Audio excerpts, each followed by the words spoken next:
অনেক সময় অজানা শক্তির প্রতি আমাদের কৌতূহল কখনো কখনো আমাদের মৃত্যুর কারণ হয়ে দাঁড়ায়। আমরা বর্তমান যুগের আধুনিক মানুষ, তাই পুরনো সংস্কৃতি বা লোকতত্ত্বকে আমরা ঠিক পরোয়া করি না, তাই তা অবজ্ঞা করে চলি। কিন্তু এই আদিবাসী সংস্কৃতি ও লোকবিশ্বাসকে অবজ্ঞা করলে কখনো কখনো তার পরিণতি ভয়ঙ্করও হতে পারে, যা আমাদের পরিকল্পনার বাইরে। তাই কিছু সত্য চিরকাল গোপন থাকাই ভালো, কারণ তা জানার অর্থই মৃত্যু। ঠিক এমন একটি গল্প আজ আমি আপনাদের কাছে উপস্থাপনা করব। নমস্কার, আমি পায়েল। রাতের শেষ অতিথিতে শুরু হচ্ছে আজকের গল্প, অরণ্যের অভিশপ্ত দেবতা। ঝাড়খণ্ডের সাপধরা নামে এক প্রত্যন্ত আদিবাসী গ্রাম, যার চারপাশে বিশাল অরণ্য বিস্তৃত। এই গ্রামের মানুষেরা এক রহস্যময় দেবতার উপাসনা করে, যাকে তারা ভাসুক দেব নামে ডাকে। লোককথা বলে এই দেবতা প্রকৃতপক্ষে এক নিষ্ঠুর রাক্ষস ছিলেন, যিনি বহু বছর আগে গ্রামবাসীদের রক্ত পান করতেন। এক শক্তিশালী সাধু তার শক্তিকে বশে এনে এক প্রাচীন মন্দিরের ভেতর তাকে শৃঙ্খলিত করেন। কিন্তু প্রতি 100 বছরে একবার যদি কেউ এই মন্দিরের অভ্যন্তরে ঢোকে, তবে সেই দেবতা আবার মুক্তি পেতে পারেন। এই মন্দিরের প্রবেশদ্বারে খোদাই করা রয়েছে সতর্কবাণী, যে এই দরজা পার করবে সে তার প্রাণের জন্য প্রস্তুত হও। কিন্তু এত সতর্কতার পরেও ভবিতব্যকে কেউ আটকাতে পারে না। নিয়তি তার পথ ঠিক প্রস্তর করে নেয়। কলকাতা থেকে ডক্টর অরবিন্দ বসু নামে এক ইতিহাসবিদ তার দল নিয়ে এই গ্রামে আসেন। তার সঙ্গে রয়েছেন প্রত্নতত্ত্ববিদ নন্দিনী সেন, চিত্রগ্রাহক সঞ্জীব ঘোষ, প্রত্নতত্ত্ব গবেষক সমীরণ পাল এবং গাইড রাহুল দাস।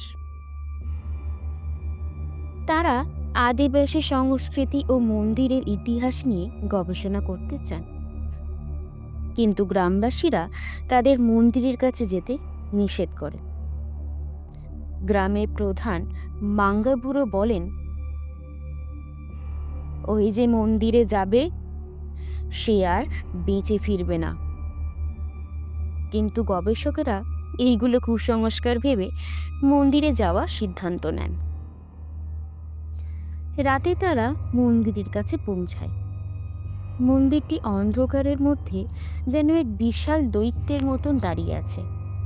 প্রবেশদ্বারে বড় বড় পাথর পড়ে আছে, যেন বহু বছর ধরে কেউ এখানে প্রবেশ করেনি। হঠাৎ এক অদ্ভুত ঘটনা ঘটে। সঞ্জীবের ক্যামেরার লেন্স ফেটে যায়, আর চারপাশে অদ্ভুত গুঞ্জন শুরু হয়। কিন্তু তবুও তারা এগিয়ে যায়। মন্দিরের ভিতরে ঢুকে তারা এক বিশাল শিবলিঙ্গের মতন কিছু দেখতে পান। তার গায়ে খোদাই করা আছে বহু বছরের পুরনো লিপি, যেগুলো কেউ পড়তে পারে না। হঠাৎ রাহুল শিবলিঙ্গের সামনে দাঁড়িয়ে কিছু একটা স্পর্শ করেন, আর তখনই এক বিকট গর্জন হয়। মন্দিরের মেঝে কেঁপে ওঠে, বাতাস ভারী হয়ে যায়, আর চারপাশের মশালগুলো আপনা থেকেই জ্বলে ওঠে। গ্রামবাসীরা দূর থেকে আওয়াজ শুনে বলে ওঠে, ভাসুকদেব মুক্ত হয়েছে, ভাসুকদেব মুক্ত হয়েছে। সেই রাতেই অদ্ভুত ঘটনা ঘটতে শুরু করে। রাহুল রাতের অন্ধকারে নিখোঁজ হয়ে যায়, আর সকালে তার দেহ পাওয়া যায় মন্দিরের প্রবেশদ্বারে।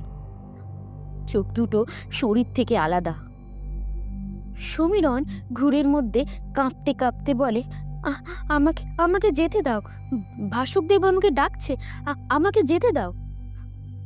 তারপর পরদিন সকালে তাকে পাওয়া যায় গলায় দড়ি বাঁধা অবস্থায়, যেন কেউ তাকে টেনে ঝুলিয়ে দিয়েছে। ক্যাম্পের আশেপাশে গভীর রাতে শোনা যায় বিকট চিৎকার, যেন কেউ বনের মধ্যে দৌড়ে বেড়াচ্ছে। ডক্টর অরিন্দম বুঝতে পারেন তারা এক ভয়ঙ্কর শক্তির বিরুদ্ধে দাঁড়িয়ে আছেন। গবেষকেরা যখন পালিয়ে যাওয়ার সিদ্ধান্ত নেয়, তখন গ্রামের লোকেরা তাদের আটকে দেয়। গ্রামের পুরোহিত হাসরাসামা বলেন, তোমরা এক অভিশাপ জাগিয়ে তুলেছ, এখন তোমরা আর বাঁচতে পারবে না।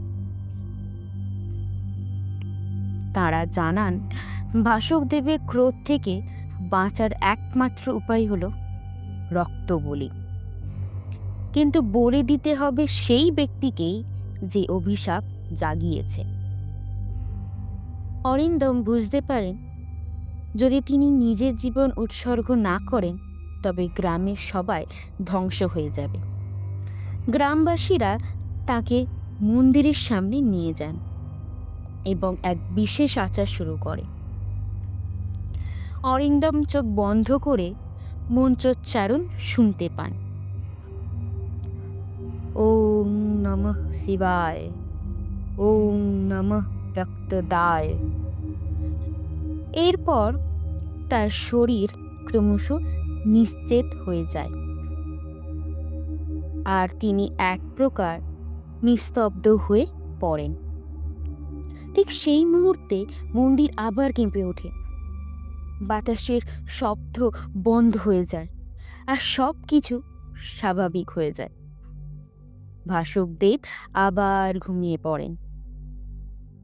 সকালবেলা নন্দিনী এবং সঞ্জীব যখন ক্যাম্প গুটিয়ে ফেরার প্রস্তুতি নিচ্ছেন, তখন হঠাৎ তারা মন্দিরের দরজার সামনে কিছু দেখতে পায়। একটি রক্তমাখা হাত, আর মাটিতে খোদাই করা লেখা, আমি আবার ফিরে আসব। গভীর অরণ্যের মাঝে কোথাও এক বিকট গর্জন শোনা যায়। শেষ হলো আজকের গল্প, অরণ্যের অভিশপ্ত দেবতা। কেমন লাগলো আজকের গল্প? ভালো লাগলে লাইক দিয়ে আমাদের উৎসাহ দিন, আর শেয়ার করে অন্যদেরকেও আনন্দের ভাগিদারি করুন। আর সবচেয়ে মূল্যবান আপনাদের মন্তব্য, যেটি আমাদের উৎসাহকে দ্বিগুণ করে। আর আর আর শুধু শুনলে হবে না, সাবস্ক্রাইবও করতে হবে নতুন নতুন গল্পের নোটিফিকেশন পেতে। তাহলে আজ আসি, আবার আসবো নতুন কোনো গল্প নিয়ে। আমি পায়েল, রাতের শেষ অতিথি থেকে সবাইকে জানাই শুভরাত্রি। ভালো থাকবেন আর ভালো রাখবেন।